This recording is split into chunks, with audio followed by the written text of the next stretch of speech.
ओम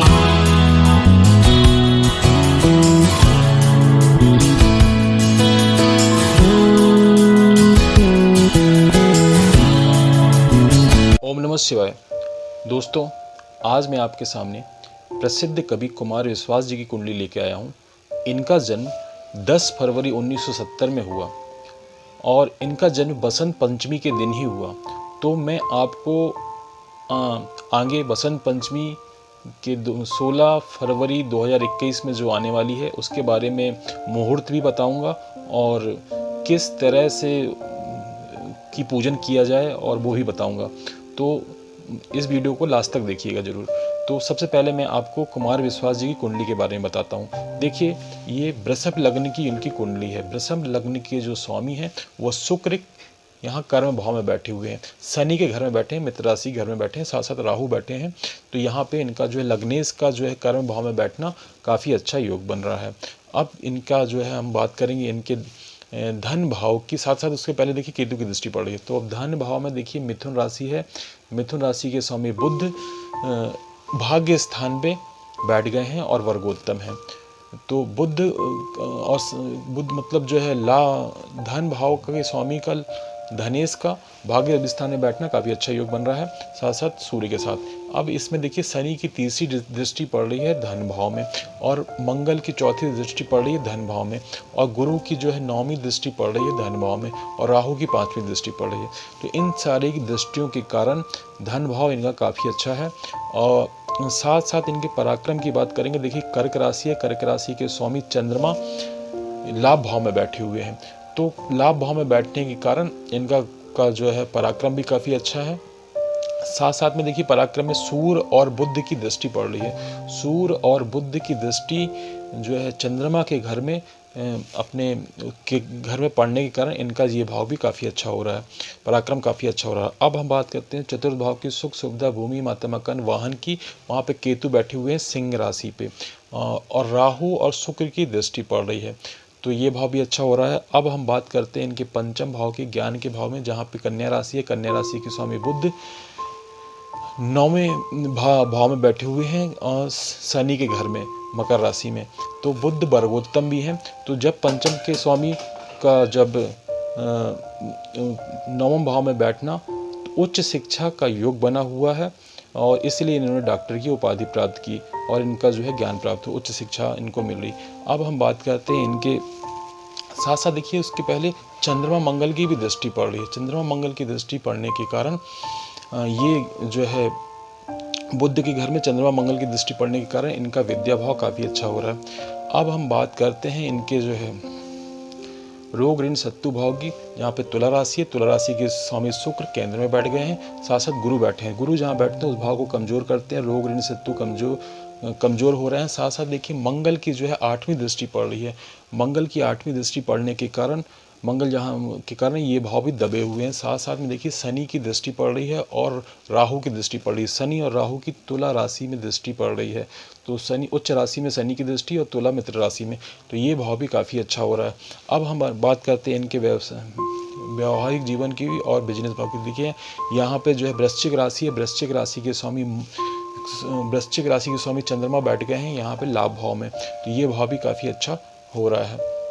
अब हम इनके अष्टम भाव की बात करते हैं, जो कि रिसर्च का भी भाव है, आयु का भी भाव है। उस शाम के स्वामी जो है गुरु यहाँ पे छठम भाव में बैठना है, यानी विपरीत राजयोग 9। छठम भाव अष्टम भाव के स्वामी का छठम भाव में बैठना विपरीत राजयोग बन रहा है। गुरु इनका विपरीत राजयोग बना रहे हैं। साथ साथ केतु की दृष्टि पड़ रही है। केतु की 5वीं दृष्टि पड़ने के कारण ये भाव भी अच्छा हो रहा है।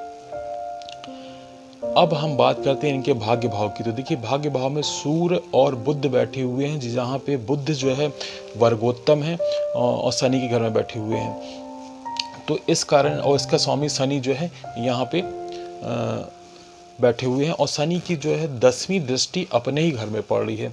तो शनि की 10वीं दृष्टि अपने ही घर में पड़ने के कारण इनका भाग्य बहुत अच्छा हो रहा है। साथ साथ देखिए राहु और कर्म भाव की बात करें तो राहु और शुक्र बैठे हुए हैं, जहाँ पे शुक्र जो है लग्नेश हैं और राहु के साथ बहुत अच्छी युति बन रही है। शुक्र राहु की युति बहुत अच्छी मानी जाती है। जब जब इनका समय आएगा शुक्र और राहु का इनको काफ़ी ऊंचाइयों में पहुँचा देगा। तो ये इनका बहुत अच्छा योग बना। अब हम इनके लाभ भाव की बात करते हैं, इनकम भाव की बात करते हैं, जहाँ चंद्रमा और मंगल बैठे हुए हैं। चंद्रमा मंगल जो है इनका धन योग बना रहे हैं, महाधनी योग बन रहा है। और शनि का देखिए, शनि यहाँ मेष राशि में बैठे, मेष राशि यहाँ पे शनि नीच के हो रहे हैं, लेकिन इसके स्वामी मंगल वर्गोत्तम है और चंद्रमा के साथ बैठे हुए हैं। तो कहीं ना कहीं चंद्रमा केंद्र होने के कारण यहाँ नीच भंग राजयोग भी बना है, इसलिए ये भाव भी अच्छा हो रहा है। साथ साथ गुरु की दृष्टि पड़ रही है और केतु की दृष्टि पड़ रही है। तो इस कारण ये भाव में अब मैं एक बार फिर आपसे बता रहा हूँ क्या क्या खास योग थे इनकी कुंडली में। राहु शुक्र की युति, चंद्रमा मंगल की युति, सूर्य बुध की युति, बुधादित्य योग बन रहा है। ये सारे योग बनने के कारण दूसरा गुरु का जो है विपरीत राजयोग, शनि का नीच भंग राजयोग, और इन सारे योगों के कारण ये कुंडली बहुत अच्छी बन रही है। ये कुंडली काफ़ी अद्भुत है। तो देखा आपने किस तरह से कुंडली के कारण से व्यक्ति काफ़ी ऊंचाइयों में पहुंचता है। और देखिए यहाँ पे सबसे इम्पोर्टेंट है कि इनका जो है वाणी का जो स्वामी बुध है, वाणी का स्वामी मतलब द्वितीय भाव का, वाणी का स्वामी बुध जो है वर्गोत्तम है, इसलिए वर्गोत्तम और साथ साथ में विद्या भाव का भी स्वामी है। तो बुद्ध के कारण ये काफ़ी जो है बुद्धि का कारक होते हैं, कवि भी बनाता है, तो इनको इसने कवि बनाया। तो ये तो थी कुमार विश्वास जी की कुंडली। अब दोस्तों मैं आपको आने वाले 16 फरवरी 2021 में बसंत पंचमी के बारे में बताने जा रहा हूँ। देखिए इस दिन जो है बसंत पंचमी का पूजा का जो है सबसे पहले अपन को एक जो वंदना कैसे करना चाहिए उसके बारे में बता रहा हूँ। तो उसका सीधा सा जो है मंत्र है, या कुंदेन तु तुषार हार धवला, या शुभ्र ब्रस्ता व्रता, या वीणा वर दंड मंडित करा, या श्वेत पद्मासना, या ब्रह्माच्युत शंकर प्रभृति भीर देवहि सदा वंदिता, या माम पातु सरस्वती भगवती निःशेष जाड्या पहा। तो ये जो मंत्र है, इस मंत्र का आप जाप करिए। और उसके लिए मैं आपको एक शुभ मुहूर्त बताता हूँ। शुभ मुहूर्त देखिए, सूर्योदय को शुरू होने से 12 बजे तक का है, लेकिन ये हर स्थानों पे अलग अलग सूर्योदय होगा। मैं आपको मध्य भारत संस्कारधानी जबलपुर के अनुसार सूर्योदय का टाइम बताने जा रहा हूँ। ये टाइम है सुबेरे 6:34 में सूर्योदय हो जाएंगे जबलपुर में। और इसके बाद से इसमें जो विशेष मुहूर्त है, जो जबलपुर में जो विशेष मुहूर्त में पूजा करनी चाहिए, जिसमें व्यक्ति को काफ़ी लाभ और काफ़ी धन प्राप्त हो और काफ़ी उसको आशीर्वाद मिले, तो वो मुहूर्त है 8:07:28 से 9:37:58 तक। मैं आपको एक बार फिर बता दे रहा हूँ, 8:07:28 से लेकर 9:37:58 तक, यानी टोटल जो है 1 घंटा 30 मिनट और 30 सेकंड का जो है टाइम है। इस टाइम पे यदि पूजा कर ली जाए तो व्यक्ति को पूरा आशीर्वाद मिलेगा माता सरस्वती जी का, और उन आगे बहुत ज़्यादा उनको जो है लाभ प्राप्त होगा और बहुत सारा धन प्राप्त होगा। तो इसके लिए और पूजा में जो है आप पीले चीज़ों का यूज कर सकते हैं, पीले फलों का यूज कर सकते हैं, पीले पुष्प का यूज कर सकते हैं, पीले वस्त्र धारण कर सकते हैं और आराधना कर सकते हैं। तो इस तरह आराधना करके वसंत पंचमी का पूजन करके आप जो है बहुत ज़्यादा आशीर्वाद प्राप्त कर सकते हैं। तो ये था मैं बसंत पंचमी के बारे में और कुमार विश्वास जी की कुंडली।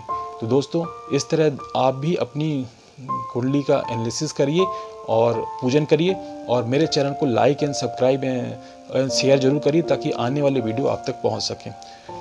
धन्यवाद दोस्तों।